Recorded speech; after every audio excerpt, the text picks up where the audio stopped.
عزيزي شارك، ازيك؟ عامل ايه؟ احنا دلوقتي مع بعض هنخلص الجزء الثاني من شابتر 6 والشابتر هيكون خلص. ايوه الشابتر هيكون خلص. حته القشطه دي، حته البغاشه دي هتخلص النهارده. ايوه هتخلص النهارده يا صديقي.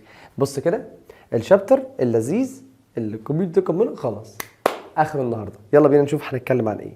احنا اخر مره اتكلمنا فيها في شابتر 6 عن حاجتين كده، بور موديل والهيدروجين اتوم. صح، بور موديل للهيدروجين اتوم، وشفنا الاتوميك سبيكترم بتاعنا اللي هو كان بيطلع مثلا ايه لما تخلي الكترون يطلع لهاير انرجي ليفل فيقعد فوق شويه، وبعد كده بعد ما اللايف تايم يخلص بتاعه يقوم جاي نازل عامل ايه؟ بص يروح جاي نازل لايه؟ للجراوند ستيت بتاعته. وهو نازل كان بيطلع ايه يا شباب؟ فوتون. وكان عندي ليمن وسي وبالمر وبراكت وباشن وفند، صح كده؟ طيب خلصنا الجزء ده، جينا بقى نعمل ايه يا شباب؟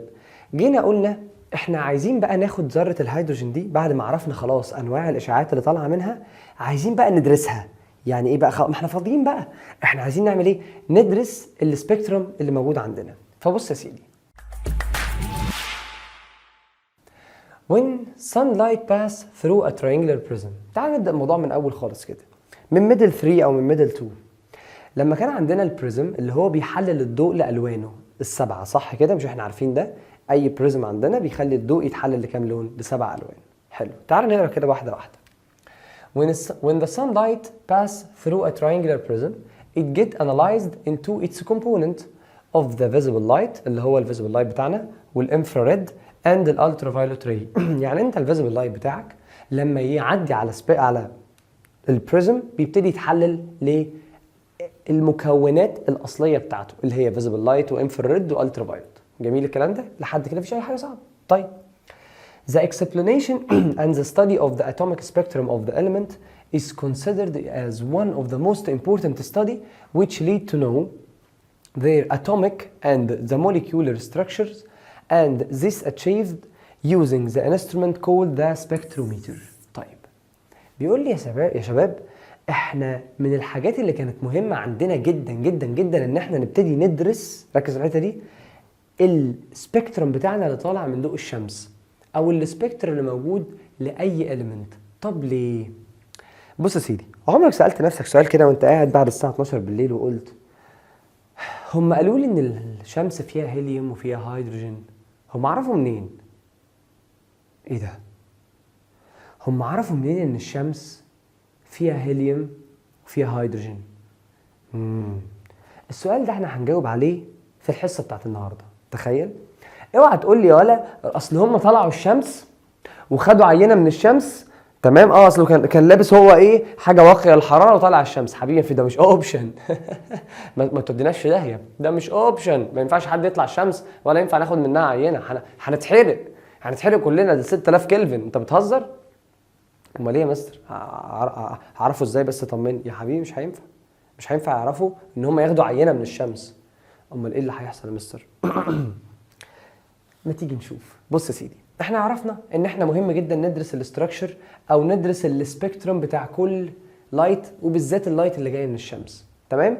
عن طريق جهاز اسمه ايه يا شباب؟ سبيكتروميتر. ما تيجي نشوف السبيكتروميتر ده بيعمل ايه. قال لي بص يا سيدي، الفانكشن بتاعته obtaining a pure spectrum by analyzing the light into its visible and invisible component. يعني هو هيدي لك pure spectrum، اشعاع نقي، تمام؟ طيف نقي، سبيكترم يعني طيف نقي، تمام؟ السبيكترم ده يا شباب هيكون متفصص، الفيزيبل لايت لوحده والانفيزيبل لايت لوحده. يعني مثلا هتلاقي اللون الاخضر والاحمر والاصفر والكلام ده لوحده، هتلاقي الانفراريد لوحدها مع الالترافايولت، تمام؟ دي وظيفه ايه يا شباب؟ السبيكتروميتر بيفصص اللايت بتاعنا، تمام؟ طيب عشان يديني حاجه اسمها ايه يا شباب؟ بيور سبيكترم، اللي هو كان ايه؟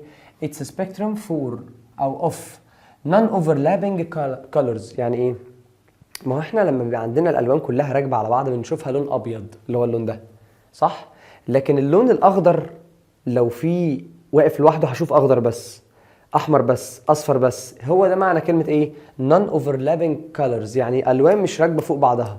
لان انت لما بتحط الالوان على بعضها بتدي لك لون مختلف.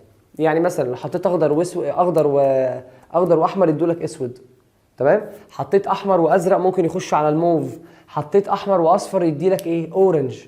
لكن انت لو فيش عندك اوفرلابنج، يعني لو عملت بيور سبيكترم هتلاقي كل لون ظاهر لوحده من الالوان السبعه الاساسيه اللي عندنا. تمام؟ طيب تعال نكمل. where at each point in the color the light is almost monochromatic. معنى كلمه monochromatic light يا شباب ان هو ليه ويف لينس محدد، اخضر، اصفر، احمر، اورنج. تمام؟ دي معنى كلمه ايه؟ مونوكروماتيك. فبالتالي البيور سبيكتروم ده او جهاز السبكتروميتر، تمام، وظيفه السبكتروميتر ده ان هو يعمل ايه يا صديقي؟ يخلي بص يخلي الاشعاع بتاعنا يبقى بيور، متفصص لمكوناته الاصليه. تمام؟ طيب uses اول حاجه to identify the different spectrum sources. ركز في الحته دي عشان هتجاوب على سؤالنا بتاع الشمس. to identify the different spectrum sources، عشان نعرف السبيكترم ده طالع من انهي سورس، طالع الاشعاع اللي عندي ده من ايه. اصل انا عندي اشعاع ومش عارف اقرب له عشان مثلا بعيد عني. تمام؟ بعيد عني فمش عارف اقرب له، فممكن عن طريق الاشعاع ده لو انا خدته فصصته اعرف الاشعاع ده بتاع ايه. شوف كده، ممكن تكون جمعت الحته دي معاك شويه. طب نكمل. estimating the temperature of the star and the gases in them. اهي. طب ازاي بقى يا عم شارك؟ بص يا سيدي، هنجيب احنا على الارض هنا ذره هيدروجين ونقول لها ايه؟ يلا نعمل لك اكزايتيشن. فهتعمل ايه ذره الهيدروجين؟ هتطلع اشعاع. تمام؟ فناخد الاشعاع بتاعها ده افصصه، الاقيه مثلا، ولنفترض ان هو مكون مثلا مكون من لون احمر واصفر بس. تمام؟ فلقيت اشعاع ماشي في الفضاء كده اوت اوف نوير، قلت له تعالى، مسكت الاشعاع ده وجيت اعمله على السبكتروميتر، لقيته طلع لي نفس الالوان. فانا كده قدرت احدد ان اللي مطلع الاشعاع ده ومطلع الاشعاع اللي هنا نفس السورس، يعني ده وده الاثنين ايه؟ هيدروجين. ومن هنا عرفنا الشمس مكونه من ايه. معانا على الارض هيليوم. تمام؟ جينا ندرس السبكتروم او السبكتروم اللي بيطلع من الجاز الهيليوم لما بيتعمل له اكزايتيشن. سي مثلا نفرض لقيناه بيطلع لون اخضر واصفر بس، اخضر واصفر بس مثلا. فجبنا اللون اللي جاي من الشمس وحطيناه على السبكتروميتر. ازاي؟ ما انت عندك الشمس كده كده الاشعاع بتاعها، السبكتروم بتاع الشمس بينزل لحد الارض. فحطينا جهاز السبكتروميتر في الشمس كده، وجينا نعمل انالايز للاشعاع بتاع الشمس اللي جاي، لقيناه فيه لون اخضر واصفر بس. الله، الهيليوم فيه اخضر واصفر والشمس فيها اخضر واصفر، الهيليوم فيه اخضر واصفر والشمس فيه اخضر واصفر. طب ما ده معناه ايه؟ معناه ان الشمس فيها هيليوم. ومن هنا قدرت اعرف ان الشمس دي مكونه من ايه. وبرضه اقدر اعرف درجه الحراره بتاعتها. ليه؟ ما هو على قد التفاعل اللي هيحصل هنا. سي مثلا انا خليت الهيليوم بتاعي، تمام، عشان يطلع لي اخضر واصفر اسخنه لدرجه حراره 6000 كلفن. تمام؟ فتبص للشمس كده، الشمس دي كده طالما ادتني نفس الاشعاع ده يبقى هي كمان درجه حرارتها 6000 كلفن. ما هو مفيش حد ما جاب ترمومتر، تمام، وطلع بيه الفضاء وراح دخل للشمس قال لها افتح بقك وراح حاطط الترمومتر وقاس. مفيش الكلام ده، هيختفي، مش هينفع اصلا. ممكن روبوت يقدر يوصل هناك لكن كبني ادم مستحيل. تمام؟ فالفكره كلها جميل ان احنا ايه بقى؟ بقينا نشتغل على الارض هنا، نشوف مثلا ذره الهيدروجين، والله لما ندخلها نسخنها لحد 6000 كلفن بتديني اشعاع نفس الاشعاع اللي جاي من الشمس. طب خلاص، يبقى ده معناه ان الشمس فيها هيليوم ودرجه حرارته 6000 بس. وصلت الفكره؟ وصلت ازاي بقدر اعرف الشمس فيها مكونات ايه، او النجوم المختلفه في الكون كله مكوناتها ايه؟ عن طريق ان انا باخد الاشعاع اللي جاي منها واحلله. تمام؟ احلل الاشعاع اللي جاي، وعن طريق التحليل ده اقدر اعرف المكونات بتاعت كل نجمه. وده جهاز السبكتروميتر بتاعنا. زي مثلا بتديله انه اللايت بتاعك اللي هو جاي من الشمس، تمام، بيدخل على سلات من هنا كده، تمام، ريكتانجلر سلات، ويبقى في حاجه اسمها كولوميتر. الكولوميتر ده بيجمع اللايت، زي كانه بيعمل ايه؟ كولكت لللايت، لاشعه اللايت، عشان يدخلها على كونفكس لينس. الكونفكس لينس دي يا شباب بتطلع ايه؟ والله يا مستر دي بتطلع وايت لايت يدخل على بريزم، تمام، فيدخل على البريزم يتحلل لالوانه اللي هو اولهم الاحمر واخرهم الفايلوت، وبعد كده بيعدي على اوبجكتيف لينس. الاوبجكتيف لينس دي بتجمع اللايت تاني على ميرور هنا او على سكرين كده. انت بتيجي تبص منها من اللينس دي او الميرور او السكرين اللي موجوده هنا او اللينس اللي موجوده هنا، تشوف اللايت بتاعك مكوناته. تاني، ضوء شمس في عز النهار بيبقى لونه اورنج او ابيض، مثلا ابيض. فتلاقي الشمس كده الضوء دخل من هنا هو لسه ابيض، الكولوميتر جمعه مع بعض عشان يدخل يحوله بدل ما هو كان مختلف كده يبقى باراليل. تمام. وبعد ما يبقى باراليل هيدخل على البريزم يتحلل ويطلع تاني على الاوبجكتيف لينس، يتظبط هنا اللون الريد مع الريد والفايلوت مع الفايلوت، وطبعا بقى الاخضر مع الاخضر والاصفر مع الاصفر وهكذا. طب وبعدين انت حضرتك تيجي تبص من هنا كده اهو، وريه كده ايه لا استنى، وريه كده ايوه انا شايف فعلا لون احمر اهو ولون ازرق. يبقى انا السبكتروميتر حلل لي الضوء اللي جاي من السورس ده مثلا للونين، احمر وازرق او احمر وفايلوت. فانا كده عرفت مكونات اللون ده ايه او السبيكترم اللي عندي ايه. ليه؟ عرفت ازاي مكوناته، فصصته، فعرفت كل حاجه بتتكون منين. ومن هنا طلع معانا انواع السبيكترم بتاعتنا. ان احنا عندنا حاجه اسمها continuous سبيكترم، وحاجه اسمها لاين سبيكترم او لينير سبيكترم، او ساعات بنقول عليه كاركترستكس سبيكترم او كاركترستيك سبيكترم. يعني ايه؟ بص يا سيدي، كلمه continuous سبيكترم ده بيكون سبيكترم فيه ويف لينسز كتيره قوي، زي مثلا نور الشمس. نور الشمس مش بيبقى في الصبح الدنيا نهار منوره ابيض، فده اسمه continuous سبيكترم. ليه؟ في انفراريد وفي الترا فايلوت وفي جرين وبلو وريد واورنج وفايلوت، في كل حاجه، في كل حاجه. فبص كده لو جينا نقرا a spectrum contains a distribution of frequencies or wavelengths، ده في تجمع كتير قوي او اختلافات كبيره قوي ما بين ويف لينسز كتيره وايه وفريكونسيز كتيره. زي مثلا مين؟ قول لي. ايوه زي ضوء الشمس، زي ضوء الشمس بالظبط كده، صح؟ لكن اللاين سبيكترم يا شباب، لاين سبيكترم بيكون فيه ايه بقى؟ مونوكروماتيك لايت. بص كده اقرا معايا. A spectrum contain non-continuous distribution of the frequency or wavelengths. يعني هنا non-continuous ده مش متصل. زي مثلا ايه يا شباب؟ بص كده. It can be by obtained ده analyzing the emitted radiation from the hot bodies like glowing coal or filament of the electric bulb، او زي مثلا الصن. يعني ايه يا شباب؟ لو انت جبت حته فحم وولعتها، فالفحم ده بيطلع حاجه اسمها continuous spectrum. ليه؟ ملوش لون محدد، كل ما تولعه اللون بتاعه هيختلف، وكل كمان ما تسخن شويه يطلع معاه انفراريد ويطلع معاه فيزيبل لايت وهكذا. ده اللي هو مين؟ الكول مثلا او البولب، اللمبه العاديه. تمام. لكن لو احنا جينا عملنا analyzing the radiation from the gas of an element at low pressure the electric discharge tube and its considered characteristics property for the element. يعني ايه يا مستر؟ مش فاهم. بص، الفرق ما بين كلمه linear emission تمام او linear spectrum و continuous spectrum. كلمه continuous يعني متصل، يعني في كل حاجه. زي مين؟ زي اي بودي بيعمل جلوينج، شمس، فحم، تمام، كل ده بيعمل continuous spectrum. طب اللينير سبيكترم ده بيجي من ايه بقى؟ ده بيجي من element محدد بيطلع لون معين خاص بيه هو. تمام. يعني احنا مثلا عارفين ان اخضر واصفر ده هيليوم مثلا، خلاص، يبقى اي سبيكترم في الدنيا اخضر واصفر يبقى ايه؟ هيليوم، لان ده يعتبر ايه؟ لينير سبيكترم. يعني ايه كلمه لينير سبيكترم؟ ما فيهوش كل الويف لينسز، لا ده فيه كام ويف لينس كده محدد، كام لاين بس محدد لإليمنت معين. تمام. لكن كلمه continuous spectrum ده معناه ان انت عندك كل الويف لينسز. فبيحصل معانا التالي. لو انا مثلا عندي emission spectrum، حلو الكلام ده، emission spectrum for hydrogen، فبنلاقي في الهيدروجين يا شباب لو احنا جبنا هيدروجين وجينا سخناه عملناه اكزايتيشن، فبتلاقيه مثلا بيطلع لون ريد، بيطلع لون جرين، بيطلع لون بلو. تمام.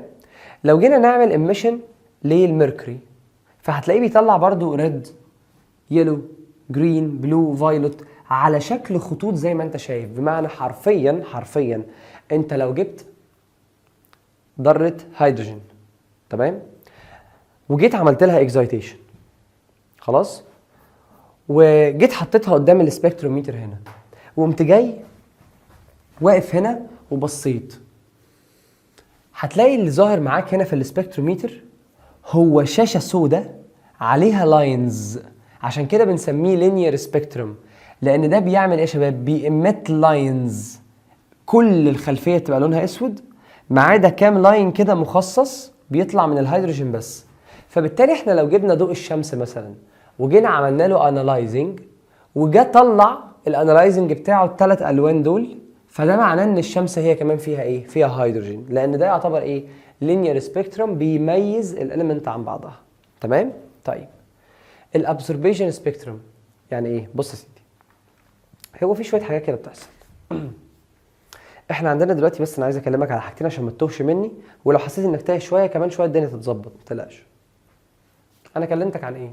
سبيكتروميتر بياخد لايت يعملوا ايه؟ انالايز. شكرا. طب بيعملوا انالايز ليه؟ عشان يرجعوا المكونات الاصليه.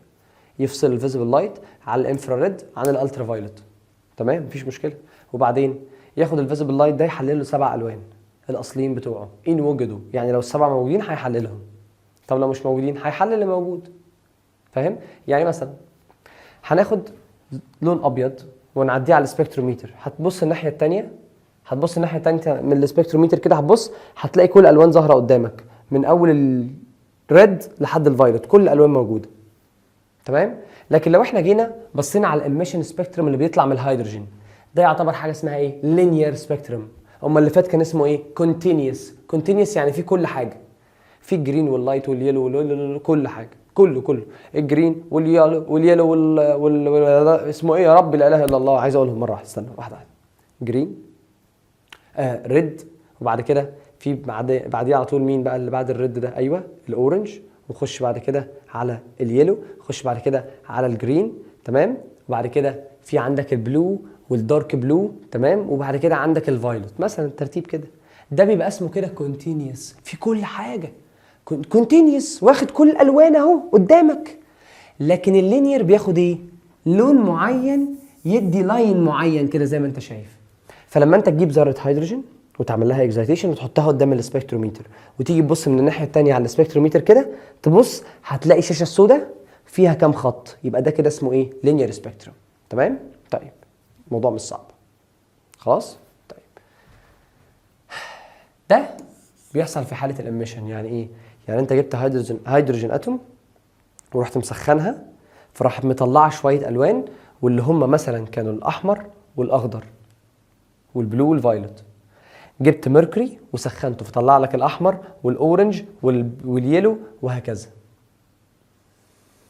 ده بيعمل ايه؟ بيطلع لك لون، بيعمل اميشن، فعشان كده بنسميه اميشن سبيكتروم. وده اسمه لينير اميشن سبيكتروم، بتعمل اميشن لحاجات لخطوط معينه. طب ما انت عندك حاجه اسمها ابزوربيشن سبيكتروم، ده بيحصل ازاي بقى؟ بتجيب فيزيبل لايت في كل الالوان. يعني احنا هنجيب لون ابيض اهو، ضوء ابيض. تمام؟ ده فيه 7 الوان، ونخلي الضوء الابيض ده يعدي على جاز معين، فالجاز ده بيمتص، بص الحته دي، فالجاز ده بيمتص الالوان الخاصه بيه بس. فنلاقي ان بعد ما نعدي اللون الابيض على الجاز ظهر معانا شكل الالوان كده، وفي خطوط سوداء موجوده. ايه الخطوط السوداء دي؟ دي خطوط الجاز او الاليمنت نفسه امتصها. تعال نقرا. line absorption spectrum اللي هو ده. They are a dark lines that represent some wavelengths in the continuous spectrum. يعني هي شوية lines بتريبريزنت بعض الويف لينسز في الكونتينيوس سبيكتروم. كل ده اسمه continuous spectrum. طب وبعدين؟ Of the white light that have been absorbed by the gas or the vapor of the element forming these spectrum lines which are characterizing it. يعني ايه يا شباب؟ يعني احنا مثلا لو معانا اي جاز سي مثلا، ونفرض ان هو الهيدروجين. الهيدروجين كان بيطلع الوان مين؟ كان بيطلع الريد والجرين. والهيدروجين لو انت جبت له ضوء ابيض هيمتص اللونين الخاصين بيه اللي هم مين؟ الريد والجرين. فانا كده عندي حاجتين. ذره الهيدروجين ممكن تعمل ايميشن فتخلي لك الشاشه لونها اسود وتطلع هي لونين اللي هم مين؟ الاحمر والجرين مثلا. وذره الهيدروجين ممكن تمتص اللونين الخاصين بيها، فتلاقي انت عندك الفيزيبل لايت بقى كونتينيوس بس ناقص كام لون؟ زي ما انت شايف كده في خطوط سوداء موجوده. ليه؟ لان ذره الهيدروجين عملت ابزوربيشن، امتصت الكلام ده. تمام؟ يبقى انا كده عندي ايميشن سبيكتروم هتبقى الشاشه سوداء وعليها خطوط. ابزوربيشن سبيكتروم هيبقى ملونه وفيها خطوط سوداء. تمام؟ اللي بعده طيب بالنسبه للابزوربيشن سبيكترم يا شباب the sensitive photographic plate in the form dark lines or bright in the background. يعني ايه يا شباب؟ بتلاقي ان انت عندك كده على السنسيتيف فوتوجرافيك بليت بتاعنا كله طالع ملون ما عدا كام حته ايه يا شباب؟ دارك. في بقى حاجه اسمها ايه يا شباب؟ فيرنهوفر لاينز. بص دي عشان مهمه. They are dark lines that represent the absorption line spectrum of the element in the solar atmosphere which are basically helium and hydrogen element. يعني ايه يا شباب؟ لقينا ان ضوء الشمس تمام لما بيجي ينزل الارض تمام بيبقى فيه شويه دارك لاينز كده مش موجوده. بص سميناها ايه يا شباب؟ فيرنهوفر لاينز. بص they are dark lines that represent the absorption line spectrum of the element in the solar atmosphere. يعني ايه يا شباب؟ لقينا ان الاشعاع اللي جاي من الشمس فيه كام لون ناقصين، كام لون قبل ما يوصل لنا، يعني قبل ما الاشعاع يوصل لنا امتصيناهم. مين اللونين دول؟ اللونين الخاصين بجاز الهيليوم وجاز الهيدروجين. فده معناه ان الاتموسفير بتاع الشمس تمام، الاتموسفير الغلاف بتاع الشمس فيه الغازين دول اللي هم مين؟ الهيليوم والهيدروجين. لان انت بص الشمس بتطلع الاشعاع، فالاشعاع ده بيطلع من الشمس يجي على الارض.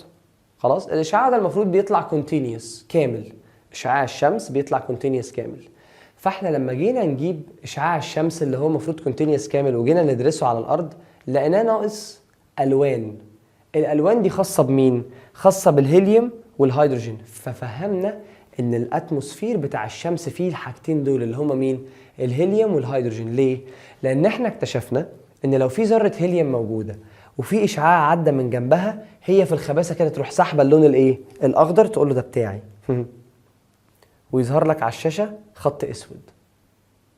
فاحنا جبنا ضوء الشمس وعملنا له انالايز لقيناه موجود بس فيه شويه دارك لاينز. يا عم ليه الدارك لاينز دي؟ قال لي اصل عم فيرنهوفر سمى الخطوط دي على اسمه. ليه؟ لان الدارك لاينز دي بتريبريزنت الابزوربيشن لاين، يعني في خطوط امتصيناها نتيجه لايه؟ لوجود الهيليوم والهيدروجين في الشمس. شكرا خلصت. طب الجزء السبكتروميتر خلص. في مسائل؟ لا نظري بس والنظري بتاعه تافه وهنحله سوا. يعني الجزء اللي جاي هنتكلم فيه على الاكس راي. بص يا سيدي في عالم عندنا اسمه رونتجن discovered invisible electromagnetic waves.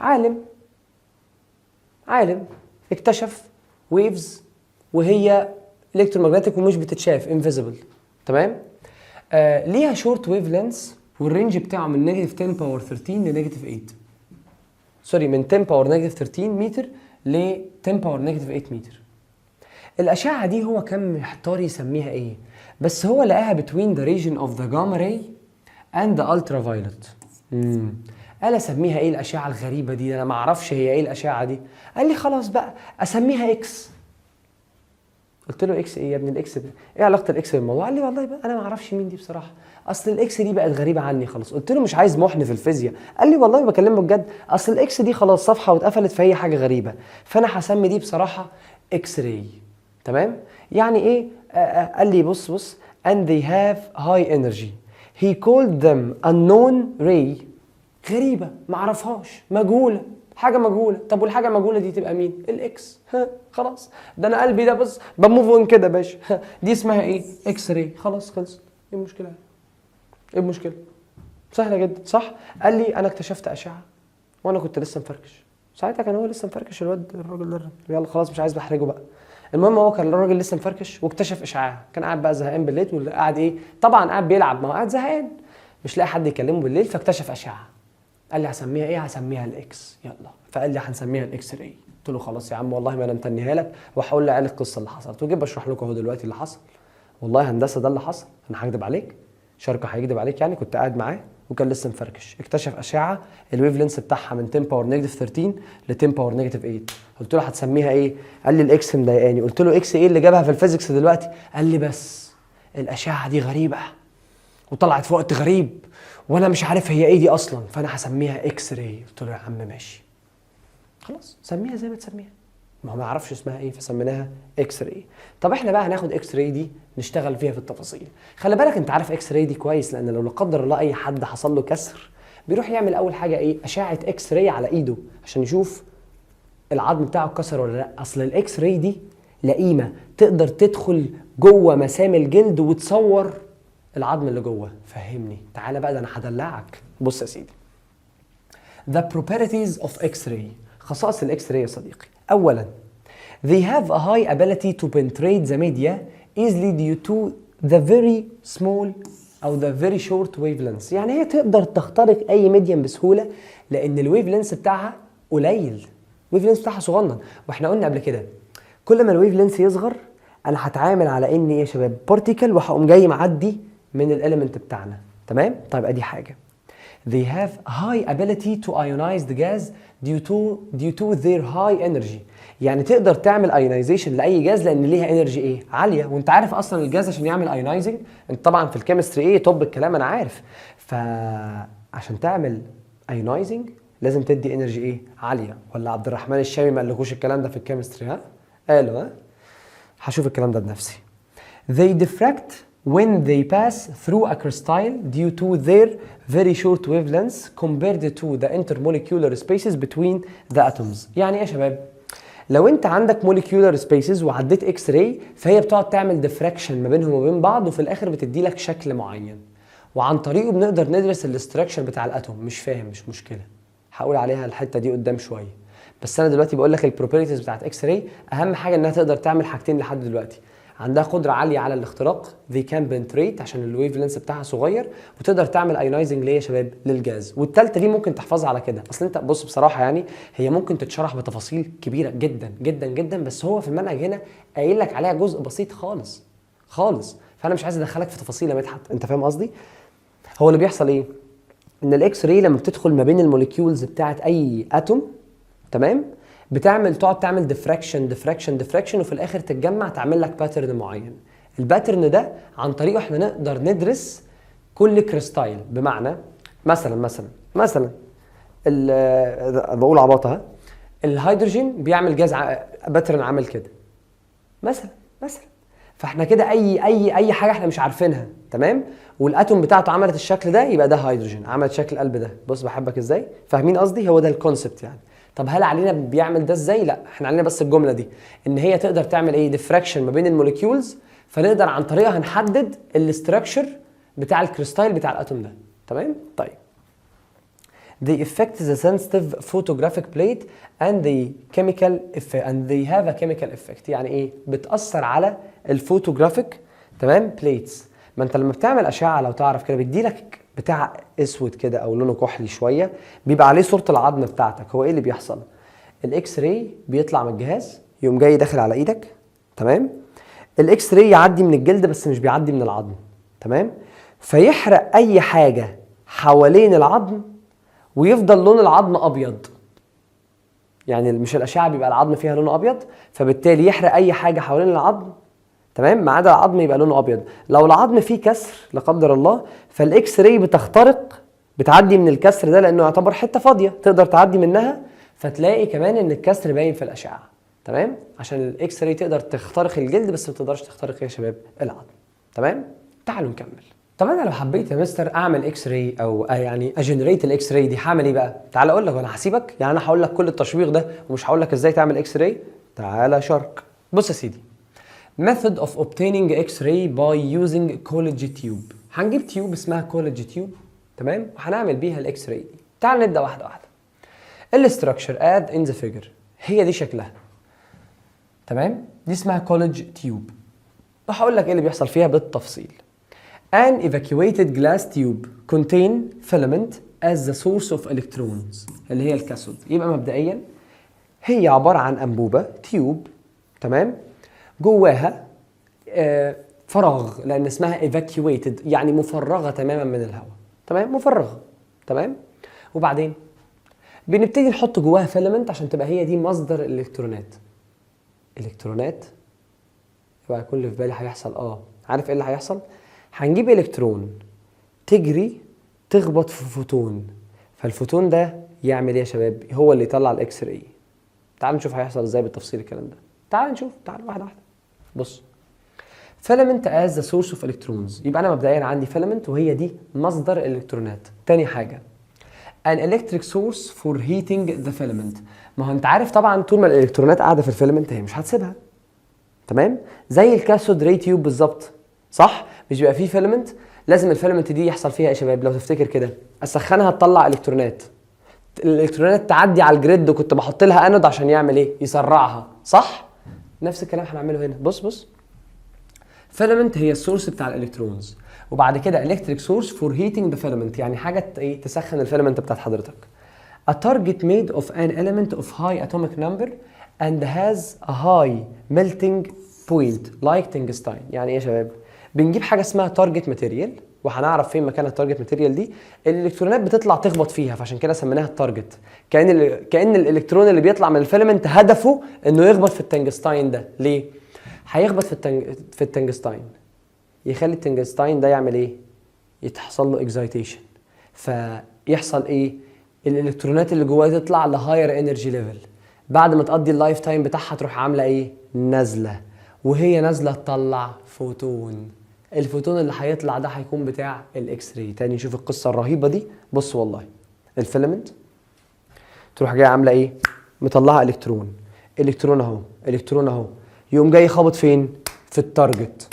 التارجت دي تروح عامله ايه؟ تحصل لها اكزايتيشن، تسخن، فالالكترونات اللي جواها تروح عامله ايه؟ طالعه على الهاير انرجي ليفل، تقضي اللايف تايم بتاعها، وبعد كده الالكترونات تروح عامله ايه؟ نازله من الهاير انرجي ليفل. والالكترون نازل من الهاير انرجي ليفل يقوم جاي مطلع ايه؟ فوتون.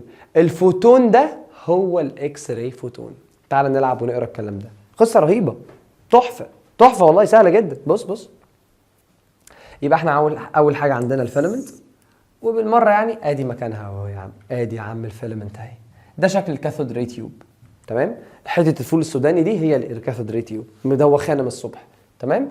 اول حاجه يا شباب عندنا فيلمنت هنا اهو، هو ده، تمام؟ ده الفيلمنت. بيتسخن ازاي؟ بتدي له الكتريك سورس، يعمل فيه ايه؟ يسخنه. كويل، كلمه الفيلمنت زي الكويل بالظبط. بتدي له ايه يا شباب؟ شويه دي سي سورس، فيعمل ايه؟ يسخن يروح جاي عامل ايه؟ مطلع الالكترونات طبعا تبتدي تعمل ايه؟ تجري تخبط فين؟ في التارجت اوف ماتيريال، وهو ده بيكون مكانها، تمام؟ التارجت ده بيكون معمول من ايه؟ من التنجستاين مثلا. بنختار ماده ليها اتوميك نمبر كبير عشان تطلع لي ايه؟ فوتونات كتيره. بعد ما تخبط في التنجستاين يبتدي التنجستاين يحصل له اكزايتيشن، الالكترونات تطلع في هاير انرجي ليفل، تقعد شويه فوق تروح نازله، وهي نازله تطلع لك ايه؟ الفوتونز بتاعت اكس راي، تمام؟ طب احنا ليه بنختار ماتيريال ليها هاي ميلتنج بوينت، يعني مش بتسيح بسهوله؟ لان الحراره هنا بتكون عاليه، فمحتاجين حاجه ما تسيحش بسهوله، لو ساحت هتبوظ. دي حاجه. تاني حاجه بنحط هنا شباب كولر ومراوح، تمام؟ كولينج فينز. ليه بقى؟ ليه يا شباب؟ عشان تبرد الانبوبه. تعال نقرا كده. بص cooling fins are placed on a copper rod connected to the target اللي هو الانود to cool it عشان تبردها. انود ما بص بقى اللي بيحصل. احنا بنطلع من هنا الالكترونات. انت عارف الالكترون ده كان بيعمل ايه من شابتر 5؟ اول ما يلاقي انود كده يروح جاي ايه؟ جري عليه على طول، صح؟ اصل الالكترون يشوف البوزيتيف تشارج من هنا، اوه ده اللي كان نفسي فيه، ويقوم جاي عامل ايه؟ جري على طول على الايه؟ على الانود. فبنعمل ايه؟ بص ركز معايا. ده شكل الاكس راي تيوب او الكوليدج تيوب. بالراحه كده من الاول يا مدحت. بص احنا مبدئيا عندي فيلمنت، الفيلمنت دي بنسخنها عن طريق البطاريه اللي موجوده هنا. يعني البطاريه اللي موجوده دي وظيفتها الاولى والاخيره فقط هي تسخين الاليمنت. البطاريه اللي موجوده هنا دي، بص انا مشاور على ايه؟ بيد دي هنا، وظيفتها ان هي تسخن الاليمنت فقط، الفيلمنت فقط. معلش الكاريزما خدتني شويه. يبقى البطاريه دي وظيفتها انها تعمل ايه؟ تخلي الفيلمنت تسخن. الفيلمنت هتسخن، هتطلع الكترونز. الالكترون هيطلع هيقول لك لا مش قادر اتحرك، يبص بعينه هناك يلاقي مين موجود؟ الانود. طب الانود ده جه منين؟ بنحط بره دي سي سورس، وبيكون ليه هاي فولتج، يكون متوصل هنا الجزء النيجاتيف ويكون متوصل هنا الجزء البوزيتيف. فبالتالي بالنسبه للالكترون التارجت ده هو الهدف اللي عايزه ان هو يوصل للبوزيتيف تشارج، هو كل واحد في الدنيا يعني الناس بتاعت علم علوم، هو البوزيتيف هيرتاح لما يلاقي مين؟ النيجاتيف، صح؟ عشان هو دي سنة الحياة، لازم بوزيتيف ونيجاتيف يتقابلوا. فالالكترون يعني بيطلع شاب من الفيلم انت كده، بيبص في الدنيا يلاقي قدامه ايه؟ التارجت البوزيتيف. هو ده، هو ده. هبتدي اعمل ايه؟ اتحرك ناحية التارجت بتاعتي عشان اعمل ايه؟ عشان اخبط في التارجت. حاجة صعبة قوي بصراحة. ملناش دعوة، ملناش دعوة، بس عشان الموضوع كده ممكن يكبر مننا وتحصل مشاكل عائلية كبيرة، فانا مش عايز اتكلم في الموضوع ده. هو اللي بيحصل ان الالكترون بيطلع يلاقي ايه؟ انود. هو ده التارجت بتاعي، انا عايز اروح للانود اللي هناك ده، هو ده الهدف اللي انا المفروض اخبط فيه. فيقوم جاي رايح رايح رايح يخبط في التارجت اللي هي بتكون من التنجستاين، فيعمل التنجستاين اكزايتيشن، يولدوا فوتونات حلوه قوي قوي قوي. بس خلاص. والله الموضوع في منتهى البساطه. يبقى انا كده فهمت شويه حاجات. فهمت الفيلمنت وظيفتها ايه؟ انها تطلع الالكترونات، ودي الوظيفه الاهم، اهم وظيفه ليها انها تطلع الكترونز. 1. 2. الكتريك سورس هو وظيفته ان هو يهيت الاليمنت اللي بيكون مكانه تحت هنا. ايه كمان؟ a target made of element of high atomic number and has a high melting point عشان ما تسحش بسهوله. طب عشان ما تسحش اعمل لها ايه؟ احط لها cooling fins placed on the copper rod عشان تبرد التارجت ماتيريال. وبعد كده source of high DC potential difference between the filament اللي هو الكاثود والتارجت اللي هو الانود to accelerate the emitted electrons. هتقول لي مستر في الكيمستري الكاثود عكس الانود، مش مشكلتي، يعني دلوقتي في الفيزيكس بره عني اللي بيحصل ده. ها ماشي، نكمل. الالكترونات اللي هتبتدي تطلع من هنا يا شباب ممكن نحسب الانرجي بتاعتها عن طريق ان الكايناتيك انرجي بتاعت الالكترون يا اما بتساوي اي في وده طبعا فولت، يا اما بتساوي هاف ام في سكوير ودي تبقى ساعتها يا شباب فيلوسيتي. خد بالك هنا عشان الموضوع هو بسيط بس في حته كعبله شويه جايه، بس لحد دلوقتي الكولج تيوب تعتبر عبيطه، يعني هي حته فول سوداني بيطلع منها الكترونات، الالكترونات تطلع تخبط في التارجت تطلع فوتونات الاكس راي بس.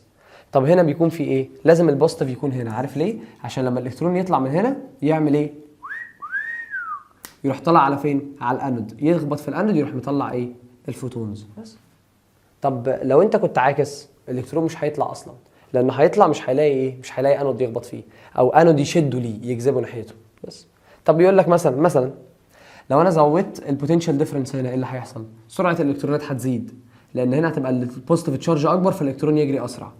يقول لك مثلا لو انا زودت الفولت هنا، بص الحته دي، هتقول له انت لما تزود الفولت هنا درجه الحراره بتاعت الفيلمنت هتزيد فعدد الالكترونات اللي طالعه هتزيد بس. وهنفهم الفرق بقى في الحته اللي كنت بقول لك عليها دلوقتي. تعال نقرا واحده واحده. ده شكل السبيكترم اللي بيطلع منين؟ بيطلع من الكولج تيوب. بيكون في 2 لينير سبيكترم زي ما انت شايف كده، والباقي بيكون اسمه كونتينيوس. ليه؟ احنا لو الكيرف بتاعنا عشان يبقى كونتينيوس بتلاقيه عامل كده بالظبط. اي كيرف ماشي هوموجيني، يعني مش هوموجينيوس، ماشي بانتظام كده متظبط، او مثلا زي الجزء ده كده، الجزئين اللي انا ملونهم بالازرق دول يعتبروا كونتينيوس سبيكترم. ليه؟ ما فيهمش اي حاجه مميزه، هم ماشيين كده ايه مع بعض. لكن الاجزاء اللي بتكون طالعه لفوق كده ونازله دي هي دي اللينير سبيكترم، تلاقيها حتى شبه اللاين كده، ودي اسمها ايه يا شباب؟ لينير سبيكترم او كاركترستيك لاين سبيكترم. تمام؟ طيب تعالوا نقرا الكلام ده بالراحه كده عشان في كام حته مهمه هنتكلم عنها. By analyzing the beam of X-ray generated from the target of the component of different wavelengths, we found that the spectrum consists of the 2 components in the figure. يعني في كام component؟ 2. أول component continuous spectrum of all wavelengths، يعني مبدئيا الإكس راي تقدر تطلع لك continuous spectrum في كل الwavelengths in a certain range that doesn't change with the changing the material of the target, but it depends on the potential difference between the filament and the target. خد بالك من الحتة دي قوي قوي قوي قوي. عندي 2 wavelengths، واحد اسمه continuous وواحد اسمه linear.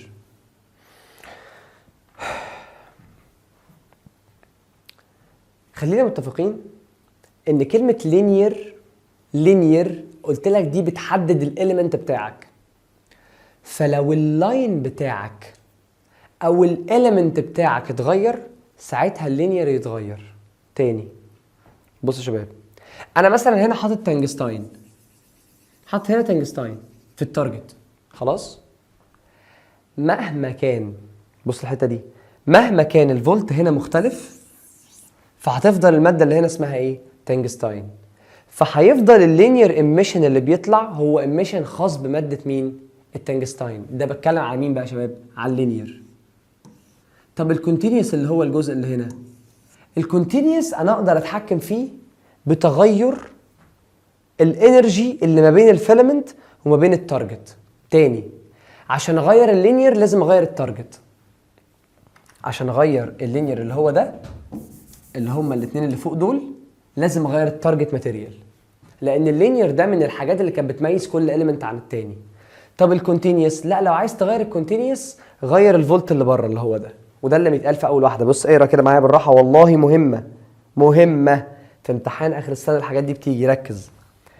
اول حاجه continuous spectrum of all wavelengths in a certain range that doesn't change by changing the material of target. يعني الكونتينيوس سبيكترم ما بيتغيرش لو غيرت الماتيريال. امال ازاي اقدر اغير الكونتينيوس سبيكترم؟ قال لك بص، but depends on the potential difference between the filament and the target. البوتنشال ديفرنس اللي ما بين الفيلامنت والتارجت اللي هو ده. طب بص الحته اللي جايه دي، تاني حاجه في ايه موجود؟ ركز معايا ركز معايا بالله عليك. لاين سبيكترم. طب ايه يا مستر لاين سبيكترم ده؟ اللي هو الجزء اللي طالع لفوق ده، اللي هو ده وده، الاثنين دول كده. طب ماله اللاين سبيكترم ده؟ corresponding to certain wavelengths، يعني هو ليه wavelength معين which is characteristic for the target material. يعني الويفلنس اللي بيكون جاي من اللينير ده يعتبر من كلمة characteristics أو characteristic دي معناها إيه؟ من خاصية، حاجة من خصائص المادة بتاعتك، تمام؟ فبيقول لك ايه؟ and it's called the characteristics X-ray radiation. خلاص. طب الخلاصه هنا، الخلاصه بكل بساطه ان لو انا عايز اغير اللينير اللي هما الاثنين دول لازم اغير التارجت، لان اللينير ده بيكون من خصائص التارجت، من الكاركترستيك بتاعت التارجت. طب لو انا عايز اغير الكونتينيوس بغير الفولت اللي ما بين الفيلامنت وما بين التارجت اللي هو الفولت اللي بره. لو عايز اغير اللينير غير التارجت، عايز اغير، والنبي ركز في الحته دي عشان خاطري، لو عايز اغير اللينير هغير التارجت، ولو عايز اغير الكونتينيوس هغير الفولت بس. بص الحته اللي جايه دي اهي الكونتينيوس سبيكترم اوف اكس راي واللينير سبيكترم اوف اكس راي، وهاكد عليك الحته دي تاني اهو. بص بقى، فاكتور افكت ذا ويف لينث، ذا مينيمم ويف لينث اللي هو لامدا مينيمم، اللي هو فين اهو. الجزء ده يعتبر كونتينيوس قلت لك، سواء هنا او هنا. طب ماله ده؟ بص كده، in the continuous spectrum depends on the potential difference between the filament and the target material، والاتنين مع بعض بيكونوا ايه يا شباب؟ inverse. طبعا احنا عارفين ان الويف لينث inverse مع مين؟ مع الفولت او مع الانرجي عامه، تمام؟ طيب it doesn't depend on the target material. The shortest wavelength can calculated from the relation. لو انت حبيت تحسب الويف لينث ممكن تقول ايه؟ بص لو شغال مع الكترون فهتقول ان الاي في مثلا ايكوال هاف ام في سكوير، هتروح تحسب الفيلوسيتي بتاعته وبعد كده تخش على قانون دي براولي مثلا وتقول مثلا ان اللامدا ايكوال اتش في سي، سوري، اللامدا هتقول لي هتيكوال اتش اوفر ام في مثلا. ده لو انت عايز تحسب ايه؟ الويف لينث بتاع الالكترون. طب لو انت شغال مع فوتون، لا، لو انا شغال مع فوتون يا مستر، لو انا شغال مع فوتون والله يا مستر هشتغل ايه بقى؟ السبيد اوف لايت، هشتغل بقانون الاتش في نيو وهساويه بايه؟ باتش سي على لامدا. طيب انا قبل كده قلت لك في فرق ما بين كلمه الكترون وما بين كلمه فوتون، هم كلهم ليهم انرجي، بس الفكره ان الالكترون الماس بتاعته هي اللي بتبقى ثابته، لكن الفوتون السبيد بتاعته هي اللي بتبقى ثابته. تمام؟ فهي الموضوع بكل بساطه ان انا عندي حاجتين، continuous spectrum وهو اللي مسؤول عن الجزء بتاع اللامدا مينيمم ده، والكونتينوس سبيكترم ده. طب وده بيعمل ايه يا شباب؟ قال لي ده لو عايز تغيره غير الفولت ما بين البطاريه والتارجت. تمام؟ ومش هيتغير لو غيرت التارجت. طب بص ده بقى the line spectrum it's depend on the target material، بيعتمد على التارجت ماتيريال. the wavelengths of the characteristic spectrum decrease by increase the atomic number. يعني ايه؟ تركز معايا في الحته دي. بص يا سيدي، لو انا عندي اتوم زي ما حضرتك شايف كده، خلاص، وجيت رحت معلي الفولت. تاني عندي اتوم بتاعت اكس راي اللي هي موجود مثلا، انت عندك ايه؟ التارجت ماتيريال موجود تنجستاين، ورحت معلي الفولت. انهي فولت؟ اللي ما بين البطاريه دي او ما بين التارجت والفيلمنت اللي هي البطاريه دي والتارجت اللي فوق. عليت الفولت ده، عارف ايه اللي هيحصل؟ بص ايه اللي هيحصل لما انا بعلي الفولت بتاعي. اللي بيحصل يا جميل ان الانرجي بتاعتك بتزيد، فالويف لينس المينيمم بتاعك بيقل. فبلاقي ان رسمه الكيرف بتاعتك دي رجعت لورا، بدات من هنا مثلا، بس بيفضل نفس اللينير هو. امال ايه اللي حصل؟ بدل ما كنت ببدا عند ويف لينس 0.04 مثلا، بقيت ابدا من عند 0.02. طب ليه؟ لان انا عليت الفولت، فعليت الانرجي، فقللت ويف لينس. فالويف لينس المينيمم هو بس اللي اتغير، والرسمه اتنقلت من هنا لهنا لما عليت الفولت. هو السؤال هيجي ازاي؟ هيجيب لك رسمه ويقول لك انا عليت الفولت، اختار لي ايه اللي هيحصل فيها. تمام؟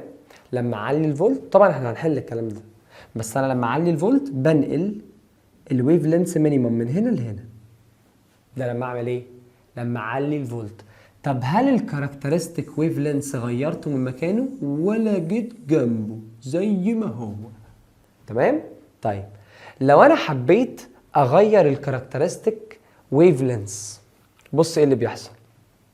الكاركترستيك ويف لينس يا شباب depend on the target material where the wavelengths decrease by increasing the atomic number. يعني انت لو جبت element الاتوميك نمبر بتاعه كبير، الويف لينس بتاعه هيبقى اقل. طب ده هيحصل ازاي؟ بص لو نفرض ان احنا كان عندنا تنجستاين، تمام، وجبنا اتوميك او اتوم تانية ليها اتوميك نمبر اكبر من التنجستاين، زودنا الاتوميك نمبر، فبالتالي انا هقلل الويف لينس الكاركترستيك. طب ازاي بقى؟ بص هتلاقي الرسمه بدات من نفس المكان بالظبط، بس هتلاقي ان الويف لينس كاركترستكس اترحل شويه وقل. بص بدل ما هو كان هنا جه الناحيه دي، يعني بدل مثلا ما اللاين ده كان عند ال 0.8، اللاين ده بقى عند ال 0.7 تقريبا. عمل ايه؟ قل. لان انا بص عملت ايه؟ decrease the wavelengths decrease by increasing the ايه يا شباب؟ atomic number. يعني انا لما بزود الاتوميك نمبر الويف لينس الكاركترستكس بيقل، بس بدايه المينيمم زي ما هو. ليه؟ ده عشان تغيره اغير فولت اهو. بص يا ريت ترسم الرسمه دي عندك وتعمل كده، ترسم هنا وتقول لي لو حبيت تغير ده تغير الفولت، لكن لو حبيت تغير ده هنا مسؤول عنه التارجت. الموضوع مش صعب. خلاص؟ طيب انا كده اتكلمت على الويف لينس المينيمم واتكلمت على الويف لينس الكاركترستيك، فاضل ان انا اتكلم على الراديشن انتنستي. هو انا لو حبيت ازود الانتنستي بتاعتي المفروض اعمل ايه؟ فكر فيها كده وهجاوبك كمان شويه. The wavelength of the characteristic radiation doesn't depend on the potential difference between the filament and the target material. يعني الويف لينس بتاع الكاركترستكس مش هيعتمد على مين؟ على الويف لينس اللي ما بين التارجت وما بين الفيلمنت. بيعتمد على مين؟ على التارجت ماتيريال بس، لكن على ده بيعتمد عليه اللامدا مينيمم. جميل جدا. لو حبيت تحسب الانرجي ممكن تساويه ب اتش سي على لامدا و اتش في نيو او اي 2 ماينس اي 1. الكلام ده عبيط واحنا بنحل هنفهمه في ثواني. تمام؟ طيب زي ما قلت لك ان لو انت عندك ويف لينث مينيموم، تمام، وحبيت انك انت تعلي الفولت فالويف لينث هيقل. خلاص؟ طيب بص الحته اللي جايه دي. increasing the current filament. لو احنا كنا حابين نتكلم على الانتنستي بتاعت الانتنستي بتاعت الاكس راي. بص كده، كان في شجره العيله اللي احنا قسمناها من زمان، كان في عيله الانتنستي وكان في عيله مين؟ الانرجي. امتى الانرجي تتغير؟ لو غيرت ويف لينث، لو غيرت تمبريتشر، لو غيرت الفريكونسي، لو مثلا زودت سبيد، زودت فولت، كل ده كان ياثر في مين؟ في الانرجي. وقلت لك دي عيله لوحدها. امال الانتنستي كانت بتعتمد على ايه؟ نمبر اوف فوتونز بس. تاني، الانتنستي بتعتمد على نمبر اوف فوتونز بس. الانتنستي بتعتمد على النمبر اوف فوتونز بس. فلو انا حبيت ازود الانتنستي شويه بتاعت الراديشن ده، فانا محتاج ازود عدد الفوتونات. فهعمل ايه؟ هروح مين بيطلع فوتونات عندي؟ هلاقي الفيلمنت. طب لو انا حبيت الالكترونات عددها يزيد، هزود الفولت بتاع البطاريه دي. لما ازود فولت البطاريه دي فدرجه الحراره هنا هتبقى اسخن، فتطلع ايه؟ ايوه بالظبط كده، الكترونات اكتر. تاني انا بقول لك هو الموضوع بمنتهى البساطه. لو انت عندك انتنستي عايز تزودها عن طريق حاجتين، يا تزود نمبر اوف الكترونز يا تزود تمبريتشر. طب انا عايز ازود تمبريتشر، هنا هعمل ايه؟ هخلي البطاريه دي مش دي، هخلي البطاريه دي مش دي، هخلي دي الفولت بتاعها يزيد. لما الفولت هنا يزيد عدد الالكترونات هيزيد لانها هسخنها اكتر. فبص ايه اللي حصل، اقرا معايا. The intensity of the X-ray can be increased by increasing the current of the filament, which lead to increase the emission rate of photons of electrons from the filament which are collide the target. So the emission rate of X-ray photons هيعمل ايه؟ increase. تاني حاجة increasing the potential difference between the anode and the cathode. تمام؟ طيب نركز مع بعض. لو انا حبيت ازود الانتنستي، تمام، انت دلوقتي محتاج تعمل ايه؟ هتزود الكرنت بتاع الايه؟ ركز كده. لو حبيت تزود الانتنستي هتعمل ايه؟ هتزود الكرنت. ايوه هتزود الكرنت بتاع مين؟ برافو عليك، الكرنت الخاص بالفيلمنت. ليه؟ لان الكرنت الخاص بالفيلمنت هو اللي هيعمل ايه؟ هيطلع الكترونات اكتر. الالكترونات لما تطلع دي، لما انت تزود البوتنشال ديفرنس، بعد ما تطلع الالكترونات بقى تزود البوتنشال ديفرنس هنا، الالكترونات دي تيجي هنا بسرعه جدا فتخبط تطلع ريت ايه؟ اكبر. بس اهم حاجه ان انا ازود فولت البطاريه دي. اما الفولت البطاريه دي بيبقى مسؤول عن ايه؟ بيزود السبيد اوف الكترونز فيزود الانرجي. طب فولت البطاريه دي مسؤول عن ايه؟ الانتنستي. ده مسؤول عن ايه؟ سبيد. ده مسؤول عن ايه؟ انتنستي. تمام؟ حلو جدا والدنيا ماشيه زي الفل. طب احنا لما بنزود الانتنستي ايه اللي بيحصل؟ قال لي الكيرف بس يا دوبك بينط لفوق. يعني ايه؟ الويف لينث مينيمم بيفضل زي ما هو، بس الكيرف بيطلع لفوق شويه كده. نفس كل حاجه زي ما هي بس الكيرف بينط لفوق. ليه؟ ما انت زودت الانتنستي فالكيرف بيطلع لفوق شويه. بس هل اللينير سبيكترم بيتغير؟ لا، ما انا ما غيرتش التارجت. طب هل اللامدا مينيمم بيتغير؟ لا، ما انا غيرتش الفريكونسي او الدي سي اللي بره. انا بس مجرد ان انا عملت ايه؟ زودت عدد الالكترونات اللي طالعه من الفيلمنت عن طريق ان انا ازود الويف لينث ازود الفولت بتاع الفيلمنت نفسه عن طريق البطاريه دي. تمام؟ ريكاب سريع جدا بقى عشان انا زهقت خلاص كده، الموضوع خد اكتر من حجمه بصراحه. يلا نفنش. عندنا اكس راي تيوب فيلمنت، الفيلمنت دي بسخنها بالبطاريه دي. تمام؟ البطاريه دي هي اللي تتحكم في الانتنستي. طب ازاي يا مستر؟ والله يا جماعه كل ما ازود الانتنستي او كل ما ازود البطاريه دي، الفولت بتاع البطاريه دي، الالكترونات اللي طالعه تزيد. فهنا الانتنستي تزيد لان الانتنستي بتعتمد على نمبر اوف فوتونز او نمبر اوف الكترونز، الاثنين نفس الحاجه. طب المعلم ده مسؤول عن مين؟ قال لي ده مسؤول عن الانرجي بتاعت الاشعاع اللي طالعه. تمام؟ ده مسؤول ان الانرجي تبقى كبيره او قليله. طب ده بيتحكم في مين؟ في الويف لينث مينيمم. لو غيرته ما يغيرش اي حاجه غير الويف لينث مينيمم. امال هنا في مين موجود؟ التارجت ماتيريال. التارجت ماتيريال دي هي مخصوصه عن مين؟ عن اللينير سبيكترم. امال ده مين المسؤول عنه؟ الفولت. والويف لينث والفولت مع بعض طبعا ايه يا شباب؟ انفرس. الموضوع ما فيهوش اي بساطه. تعال ناخد شويه لايف ابلكيشن بكل بساطه على الاكس راي ونخلص. اول حاجه they are used in study the crystalline of the material. معلش علقت. او الكريستالاين بتاع الاستراكشر اوف ماتيريالز. تمام، زي ما قلت لك الاكس راي تقدر تعمل بنتريت، فتقدر تحدد شكل كل ماتيريال وما عليكش جمله زياده في المنهج غير دي. تمام، يعني ما فيهاش هبد كتير.